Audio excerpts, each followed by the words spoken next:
Hi అండి, అందరికీ నమస్తే. ఏ నామాన్ని జపిస్తే ఏ ఫలితం వస్తుంది అన్నది ఈ వీడియోలో చూద్దాం. శ్రీరామ నామాన్ని జపిస్తే జయం కలుగుతుంది.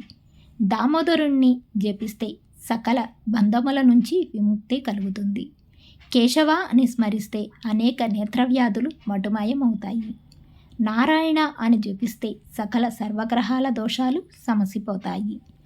మాధవ అని స్మరిస్తే అనుకున్న పనులు నెరవేరుతాయి. అచ్యుత అని స్మరిస్తే తీసుకున్న ఆహారమే ఔషధంగా పనిచేస్తుంది.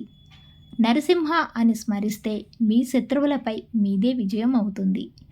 అదే నరసింహ అని స్మరిస్తే సకల భయాల నుంచి విముక్తి కలుగుతుంది.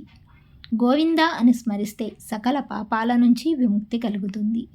శ్రీ మహాలక్ష్మి విష్ణువులను స్మరిస్తే సకల సంపదలతో మీ గృహం ఎల్లప్పుడూ కళకళలాడుతుంది. సర్వేశ్వర అని స్మరిస్తే చేపట్టిన కార్యం సత్వరమే జరుగుతుంది, విజయం లభిస్తుంది. జగన్మాత అని స్మరిస్తే సకల అరిష్టాల నుంచి విముక్తి కలుగుతుంది. జగజ్జనని అని స్మరిస్తే సర్వభయాలు తీరి ప్రశాంతత లభిస్తుంది. కృష్ణ కృష్ణ అని స్మరిస్తే కష్టాలు తొలగిపోతాయి. శివ అని స్మరిస్తే సకలము దరిచేరుతాయి. ఫ్రెండ్స్, ఈ వీడియో కనుక మీకు నచ్చితే తప్పకుండా లైక్ చేసి, షేర్ చేసి, సబ్స్క్రైబ్ చేయండి. Thanks for watching. మరొక మంచి వీడియోతో మళ్ళీ కలుద్దాం.